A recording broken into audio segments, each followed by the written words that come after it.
Après une série de coups d'État en Afrique, l'Occident s'efforce de isoler le continent africain. C'est parce que l'Occident ne veut pas que les nations africaines établissent des relations plus fortes et plus profondes avec des pays non occidentaux. Ce qui est encore plus effrayant pour l'Occident, c'est lorsque les pays africains forgent des liens avec une nation qui a été sanctionnée et punie dans le passé. Un tel exemple est l'Iran, un pays riche en pétrole avec des armes nucléaires qui donnent des cauchemars à l'Occident. Il a été sanctionné dans le passé et est l'un des pays les plus sanctionnés au monde, comme la Corée du Nord. Mais maintenant, l'Iran se rapproche des pays africains car il sait que l'Occident essaie de les punir de la même manière qu'il l'a fait avec l'Iran. Par conséquent, pour former une alliance puissante, le président de l'Iran est arrivé en Afrique et a conclu certains des accords les plus secrets. Contrairement à avant, ces accords rendent l'Occident nerveux car il craint que les pays africains puissent recevoir des secrets nucléaires. Comment l'Iran s'est-il rapproché de l'Afrique et que signifie cette alliance puissante pour l'Afrique et l'Occident? Découvrons-le dans cette vidéo. Juste avant l'invasion russe de l'Ukraine, l'Iran était le pays le plus sanctionné de la planète. Fait intéressant, ces sanctions contre l'Iran ont commencé en 1979. Et pendant 44 ans, l'Iran a réussi à croître et à dominer le monde. C'est ce qui rend l'Iran si robuste et puissant. Malgré les sanctions, il a réussi à vendre du pétrole et à faire du commerce, échappant même aux sanctions financières au cours des 4 dernières décennies. Alors que la Russie était durement touchée par les sanctions, l'Iran a été approché par Poutine pour enseigner à la Russie comment survivre malgré les sanctions. Cela fait de l'Iran un génie qui possède une connaissance précieuse sur la manière de traiter l'Occident d'une part, et de réussir sa croissance de l'autre. Maintenant, alors que divers pays africains ont été sanctionnés par l'Occident, l'Iran est devenu un allié précieux de l'Afrique. Au Nigeria, les sanctions ont même rendu difficile pour le pays de disposer de suffisamment de nourriture, de médicaments et d'électricité pour la population. C'est alors qu'il a besoin de l'aide de l'Iran. Maintenant, nous voyons l'Iran se rapprocher de l'Afrique au lieu du contraire.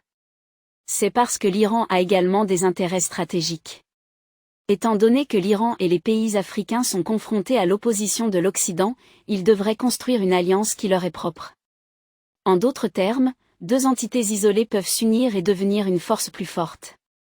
Le 12 juillet 2023, le président iranien Ebrahim Raisi a entamé une tournée en Afrique, marquant la première visite d'un président iranien sur le continent depuis Mahmoud Ahmadinejad une décennie plus tôt. Pendant plus de 3 jours, Raisi et sa délégation, comprenant le ministre des Affaires étrangères de l'Iran et des chefs d'entreprise, ont eu des réunions avec les présidents et d'autres responsables du Kenya, de l'Ouganda et du Zimbabwe. Étant donné que des hommes d'affaires iraniens faisaient partie de la délégation, cela révélait que l'Iran et l'Afrique étaient alliés non seulement politiquement, mais aussi économiquement. Peut-être que cela aurait choqué la France. Depuis le début de sa présidence, Raisi a accordé la priorité au rétablissement des relations avec l'Afrique. Pendant son premier mandat, son prédécesseur, Hassan Rouhani, a éloigné l'Iran du continent, se concentrant sur les négociations nucléaires avec les États-Unis et d'autres puissances mondiales.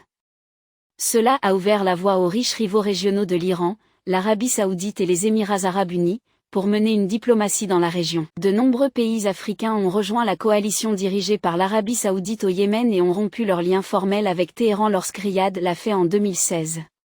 C'est dans ce contexte que Raisi a cherché à sauver les relations et à atténuer l'isolement croissant de l'Iran à la suite du retrait des États-Unis de l'accord nucléaire iranien et de la réimposition des sanctions contre l'Iran en 2018. Le voyage en Afrique a suivi la mission de Raisi dans 3 États d'Amérique latine, dont le Venezuela, le Nicaragua et Cuba, qui ont été isolés par les États-Unis. Cela envoie le message que l'Iran cherche à construire une grande alliance de pays durement touchés par les sanctions occidentales. Au lieu de rester isolés, ces pays sanctionnés peuvent s'unir et échanger de l'aide entre eux, non seulement en dissolvant les sanctions occidentales, mais en devenant une force robuste et redoutable contre l'Occident. En se concentrant sur le Kenya, l'Ouganda et le Zimbabwe, cela a du sens pour l'Iran. Outre l'Afrique du Sud, le Kenya est le 2e plus grand partenaire commercial de l'Iran en Afrique depuis avant la révolution iranienne de 1979. Le Kenya exporte du thé en Iran et importe du pétrole, des produits chimiques et des tapis. Le Zimbabwe et l'Ouganda peuvent être des partenaires commerciaux relativement mineurs pour l'Iran, mais ils ont toujours une certaine valeur commerciale. Depuis 2008, les deux pays accueillent des usines de fabrication et d'assemblage de tracteurs iraniens. L'Iran a exporté des tracteurs en Ouganda, ainsi qu'en Afrique du Sud et au Soudan. Depuis 2008, l'Iran a également fourni une formation à l'Ouganda pour le développement de la pêche en Iran depuis 2008, lorsque l'Ouganda, avec le Sénégal, a transféré des terres à l'Iran pour cultiver des graines oléagineuses et d'autres cultures. Risset a visité ces fermes et champs en Ouganda lors de son récent voyage. Il faut savoir qu'en 2011, Ahmadinejad avait aspiré à établir des liens commerciaux avec le Zimbabwe dans l'agriculture et l'exploitation minière. Le gouvernement de Rouhani a également coopéré dans une certaine mesure avec l'Ouganda et le Zimbabwe pour promouvoir la production agricole, la sécurité alimentaire, la biodiversité, l'acidité, ainsi que la lutte contre la sécheresse, la désertification et les maladies du bétail. Géopolitiquement, le Kenya, l'Ouganda et le Zimbabwe ont aidé l'Iran. Ils ont occupé des sièges et des membres dans des institutions multilatérales importantes, notamment le Conseil de sécurité de l'ONU, l'Assemblée générale de l'ONU et le Conseil des gouverneurs de l'Agence internationale de l'énergie atomique. Par conséquent, ils ont parfois pu tempérer des votes, des résolutions et des sanctions cruciaux contre le programme nucléaire de l'Iran et son bilan en matière de droits de l'homme. De plus, l'Ouganda et le Zimbabwe produisent et exportent de l'uranium, la principale ressource du programme nucléaire de l'Iran. Le Kenya, l'Ouganda et le Zimbabwe ont également tenté d'aider l'Iran à contrer les sanctions américaines. En 2017, anticipant le retrait des États-Unis de l'accord nucléaire, Rouhani a annoncé des plans pour rétablir les liens bancaires et financiers avec l'Ouganda, en plus de l'Afrique du Sud et du Niger. Sur le plan idéologique et culturel, l'Iran a activement cherché des liens avec les nations africaines, tout comme Ahmadinejad. Et compte tenu de l'histoire semi-coloniale partagée par l'Iran, Rézi a souligné l'anti-impérialisme lors de sa tournée. Au Zimbabwe, où la République islamique avait une longue association avec feu le président Robert Mugabe, un tel discours a trouvé un écho dans un État voyou aux prises avec des sanctions et des embargos internationaux. L'Iran a également recherché des liens religieux dans des nations à majorité chrétienne comme le Kenya et l'Ouganda, en établissant des associations dans les écoles, en distribuant des publications, en formant des leaders et en convertissant même certains habitants au chiisme. Historiquement, le commerce de l'Iran avec l'Afrique, représentant en moyenne 2,51% de son commerce total entre 1962 et 2018, suggère que la tournée de Rézi pourrait être un véritable jeu changé. C'est parce que l'Iran n'est jamais venu si près de l'Afrique dans de telles conditions par le passé. Aujourd'hui, la question est une question de survie pour tous les pays qui ont été soit touchés par des sanctions, soit marginalisés en raison de leur opposition à l'Occident. L'accord diplomatique récent entre la Chine et l'Iran, ainsi que les pourparlers de cessez-le-feu au Yémen, pourraient fournir à l'Afrique une flexibilité diplomatique pour cultiver des liens plus étroits avec l'Iran, en évitant les rivalités moyen-orientales à somme nulle et les rivalités sectaires. Le président iranien Ebrahim Rézi a été chaleureusement accueilli par son homologue kényan, William Ruto, inaugurant une tournée de 3 pays en Afrique que Téhéran présente comme un nouveau départ dans les relations avec le continent. Le président iranien a qualifié l'Afrique de terre d'opportunité, laissant entendre que cette fois-ci, l'Iran envisage d'établir des liens beaucoup plus profonds. Le voyage de Rézi en Afrique, y compris en Ouganda et au Zimbabwe, marque la première visite d'un président iranien en plus d'une décennie. Il symbolise une tentative de diversifier les liens économiques face aux défis posés par les sanctions américaines paralysantes. L'Iran a intensifié ses engagements diplomatiques avec les nations en développement après que le président américain Donald Trump ait abandonné l'accord nucléaire en 2018 et réimposé des sanctions. Selon le ministère iranien des Affaires étrangères, le commerce de l'Iran avec les nations africaines devrait dépasser 2 milliards de dollars cette année. Au Kenya, Rézi a reçu un accueil cérémonial au palais présidentiel avant de s'entretenir avec Ruto. La visite au Kenya, la puissance économique de l'Afrique de l'Est, offre aux deux pays l'occasion de réexaminer et de revitaliser leurs relations bilatérales au profit mutuel des populations des deux pays. Lors de sa rare visite en Afrique, Rézi, en s'exprimant en Ouganda, a vivement critiqué le soutien des nations occidentales à l'homosexualité, la qualifiant de l'un des épisodes les plus honteux de l'histoire humaine. Cette position est en accord avec l'adoption récente par l'Ouganda d'une législation anti-gay, suscitant une condamnation internationale généralisée. Pendant son séjour au Kenya, Risset a qualifié l'Afrique de continent d'opportunités et d'une plateforme significative pour les produits iraniens. Il a souligné la nécessité d'élargir les échanges au-delà de leur volume actuel, mentionnant les ressources minérales de l'Afrique et l'expertise pétrochimique de l'Iran.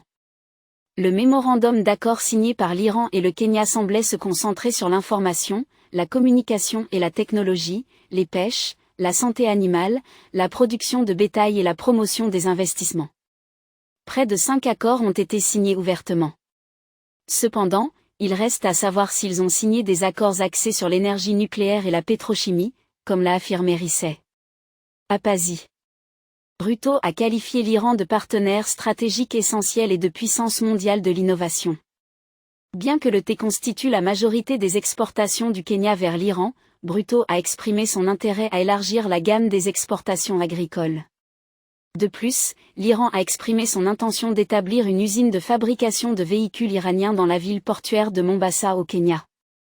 La visite de Rési en Afrique vise à promouvoir la diplomatie économique, renforcer les relations politiques avec des pays amis et alignés, et diversifier les destinations d'exportation, comme le précise le ministère des Affaires étrangères de l'Iran.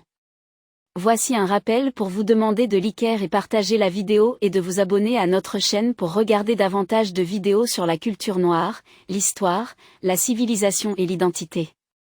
Poursuivons maintenant.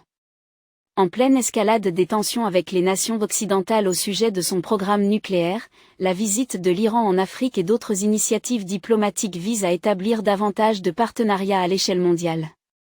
L'Iran est confronté à de graves défis économiques exacerbés par les sanctions américaines, avec des accusations en cours de la part des États-Unis concernant le soutien à la fabrication de drones russes dans le contexte du conflit en Ukraine. Le Kenya, un pôle économique en Afrique de l'Est et un allié des États-Unis, a précédemment engagé une coopération civile stratégique en matière nucléaire avec les États-Unis.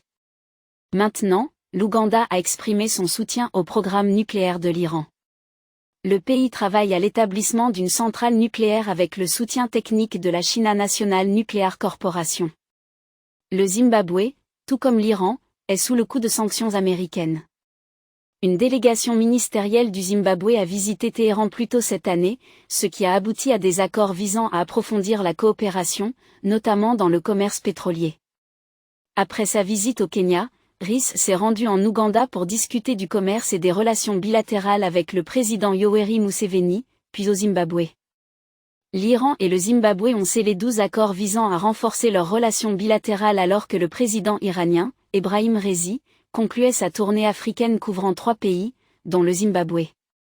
Le président zimbabwéen, Emmerson Mnangagwa, a accueilli Raisi en tant que « mon frère » sur le tarmac après l'atterrissage de l'avion du leader iranien jeudi dans la capitale, Harar.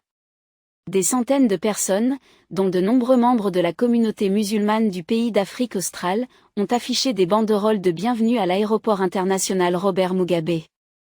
Quand vous le voyez, vous me voyez.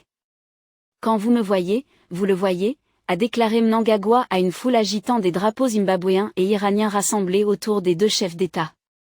C'est quelque chose qu'aucun président ne dirait à propos du président d'un autre pays, montrant que les liens sont allés bien plus loin que ce que le monde connaît. Le président du Zimbabwe a également déclaré que lorsque le Zimbabwe est allé en guerre, l'Iran était son ami. Plus tard dans la journée, les 12 accords ont été signés, détaillant les plans pour établir une usine de fabrication de tracteurs au Zimbabwe avec une entreprise iranienne et un partenaire local. D'autres accords détaillent la collaboration dans l'énergie, l'agriculture, les produits pharmaceutiques et les télécommunications, ainsi que des projets de recherche, de sciences et de technologie. Cependant, il n'est pas clair si l'Iran et le Zimbabwe ont signé des accords nucléaires. Étant donné les sanctions contre l'Iran en raison de son programme nucléaire, il est peu probable que des accords nucléaires aient été conclus ouvertement. C'est pourquoi l'Occident s'inquiète de plus en plus de la visite du président iranien en Afrique.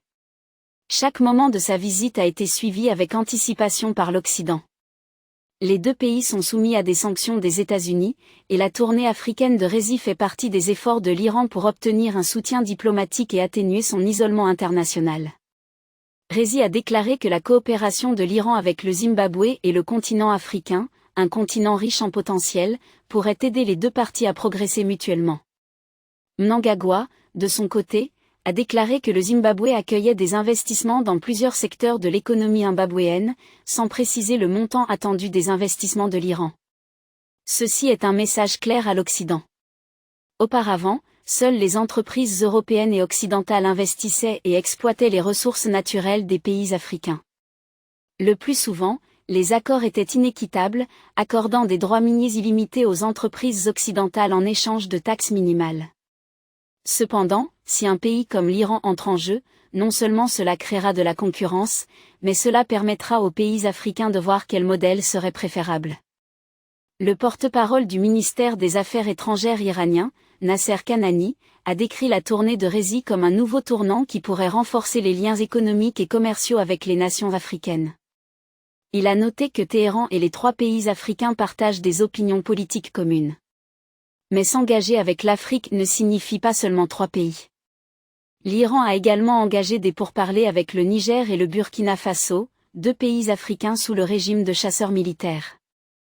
Le Burkina Faso a connu un coup d'État l'année dernière, tandis que le Niger a subi un coup d'État en juillet de cette année. L'Iran sait qu'après ces coups, ces pays africains seraient confrontés à des difficultés pour gérer les choses. C'est pourquoi l'Iran a engagé des pourparlers avec ces 2 pays. Le ministre des Affaires étrangères de l'Iran, Hussein Amir Abdollahian, a rencontré Bakary Sangaré, le ministre des Affaires étrangères du Niger, qui a dirigé une délégation en République islamique d'Iran. Au cours de leur discussion, ils ont échangé des points de vue sur divers sujets d'intérêt mutuel, y compris les relations bilatérales et internationales, ainsi que les derniers développements internes au Niger. La République islamique d'Iran souhaite élargir ses relations avec les pays africains. Amir Abdollahian a souligné l'importance de renforcer la coopération mutuelle en politique, en économie, en sciences et en technologie. Il a également mis en avant l'importance des visites de délégations de haut niveau pour faire avancer les intérêts des 2 nations. En ce qui concerne la coopération économique, Amir Abdollahian a considéré la commission conjointe entre les 2 pays comme un cadre approprié pour concrétiser les aspirations des hauts responsables en une coopération pratique. Il s'est montré optimiste quant à la restructuration de cette commission conjointe, qui devrait permettre des progrès significatifs. Sangaré a souligné les capacités élevées de la République islamique d'Iran dans divers domaines économiques, scientifiques et technologiques. Il a exprimé l'enthousiasme du Niger à renforcer ses relations avec l'Iran dans divers secteurs, reconnaissant le rôle essentiel de l'Iran dans la satisfaction des besoins diversifiés du Niger dans les secteurs de l'énergie et de l'industrie. Lors d'une réunion séparée, le vice-ministre iranien des Affaires étrangères pour les affaires politiques, Ali Bagri, a rencontré le Premier ministre du Burkina Faso, Apollinaire Joachim Kielen de Tambla, lors d'une visite d'une journée à Ouagadougou. Bagri a transmis une invitation du premier vice-président iranien et a discuté des plans visant à renforcer davantage les liens entre les 2 pays. Les discussions ont porté sur l'histoire colonialiste de l'Occident en Afrique, mettant l'accent sur l'importance pour les pays africains d'atteindre leur indépendance. Le Premier ministre du Burkina Faso a accueilli favorablement l'invitation et a souligné la nécessité de renforcer les liens réciproques, reconnaissant la contribution significative de l'Iran à la civilisation. Bagri a également rencontré le ministre des Affaires étrangères du Burkina Faso, ce qui a abouti à un accord visant à établir une commission conjointe Iran-Burkina Faso dont la première session est prévue à Ouagadougou prochainement. De plus, les discussions avec le ministre du Commerce et du Développement industriel du Burkina Faso ont porté sur une coopération économique plus étroite, une augmentation des échanges mutuels et la participation potentielle d'entreprises iraniennes dans l'État africain, bénéficiant d'un soutien chaleureux. Ces liens de plus en plus forts entre l'Iran et les pays africains ne produiront pas des résultats immédiats, car la coopération économique et d'autres échanges prennent du temps. L'objectif réel et réussi de ces engagements était d'accepter le fait que tous les pays sous sanctions devraient s'unir. C'est pourquoi le président iranien a d'abord visité 3 pays d'Amérique latine également soumis à des sanctions. Ces réunions fructueuses sont un signe clair que bientôt le monde verra une alliance de pays sous sanctions travaillant étroitement ensemble. Il convient de noter qu'auparavant, les pays africains étaient tenus à l'écart de ce type d'alliance. Cela s'expliquait par le fait que le monde savait que les dirigeants africains étaient plus proches de l'Occident. Mais tout le monde a vu comment cela fonctionnait. Ces dirigeants africains étaient en réalité des marionnettes de l'Occident. Maintenant, alors que le monde voit les pays africains prendre des décisions concernant leur avenir, les pays africains gagnent en respect. C'est pourquoi le président iranien Ebrahim Raisi a salué les nations africaines pour leur résilience contre le colonialisme. Lors d'une réunion avec la ministre des Affaires étrangères du Burkina Faso, Olivia Rohamba, à Téhéran, le Burkina Faso et le Mali, actuellement sous un régime militaire, ont rompu leurs liens militaires avec la France, leur ancienne puissance coloniale, préférant renforcer leurs liens avec la Russie. De même, le Niger, où un gouvernement militaire a pris le contrôle en juillet, a été le théâtre de manifestations généralisées appelant au retrait des troupes françaises, l'ancienne puissance coloniale de la nation.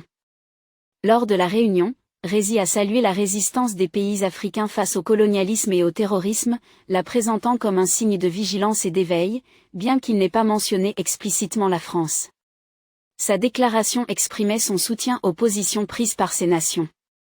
Le Burkina Faso a connu 2 coups d'État militaires en 2022, conduisant la junte au pouvoir à exiger le retrait des troupes françaises.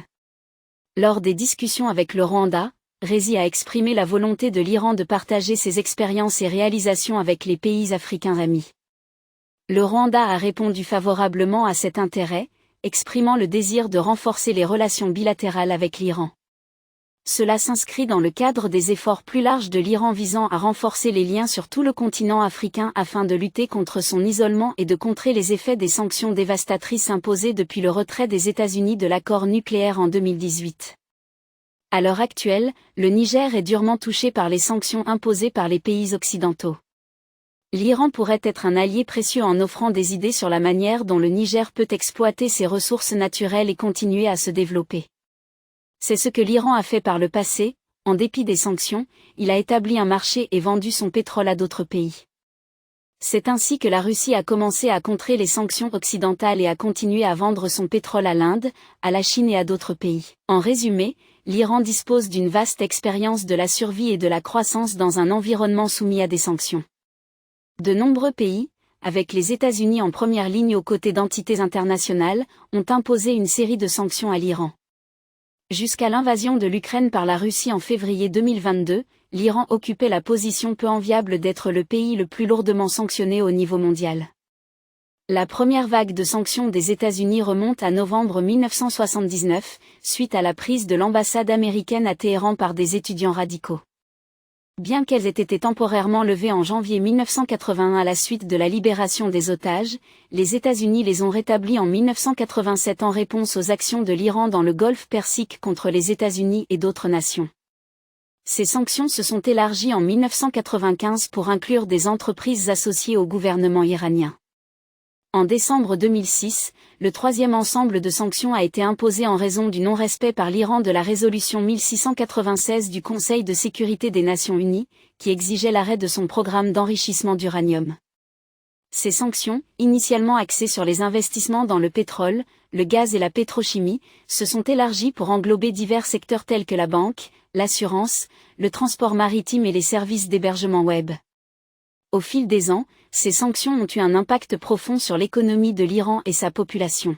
Les États-Unis ont joué un rôle de premier plan dans les efforts internationaux visant à utiliser les sanctions comme moyen d'influencer les politiques de l'Iran, en particulier en ce qui concerne son programme d'enrichissement d'uranium. L'Iran affirme que ses activités nucléaires sont strictement à des fins pacifiques. Les négociations nucléaires entre l'Iran et les gouvernements occidentaux ont abouti à l'accord global conjoint en 2015, qui détaille un cadre visant à lever la plupart des sanctions en échange de restrictions sur le programme nucléaire de l'Iran. L'accord final a été adopté en octobre 2015, entraînant la levée des sanctions de l'ONU en janvier 2016. Cependant, en 2018, les États-Unis se sont retirés du JPOA, plan d'action global commun. Ils ont rétabli les sanctions en novembre 2018, les élargissant en 2019 et 2020, en mettant particulièrement l'accent sur le secteur financier de l'Iran. Plus tard, le 24 février 2020, l'Iran s'est retrouvé sur la liste noire du GAFI, Groupe d'action financière internationale. Outre les saignements sur la manière d'éviter les sanctions, l'Iran peut être un allié solide pour les pays africains. D'une part, ce partenariat peut permettre aux pays africains de développer leurs industries, et d'autre part, avoir des liens avec l'Iran peut envoyer un message clair à l'Occident. Qu'en pensez-vous ? Les pays africains devraient-ils continuer à renforcer leurs liens avec des alliés non occidentaux tels que l'Iran, la Russie et la Chine ? N'est-ce pas un signe d'indépendance réelle, d'autonomie et de puissance que les pays africains utilisent aujourd'hui? Faites-nous part de vos réflexions sur la manière dont les pays africains devraient judicieusement utiliser des alliés tels que l'Iran pour un partenariat gagne-gagnant. Vous voulez regarder plus de vidéos comme celle-ci? Si oui, abonnez-vous à notre chaîne et appuyez sur la cloche à côté. Nous avons décidé de présenter des vidéos sur quelque chose dont personne ne parle, la culture noire, la civilisation, l'histoire et des preuves de la grandeur des Noirs. Merci de nous avoir regardés, et jusqu'à la prochaine vidéo, restez branchés.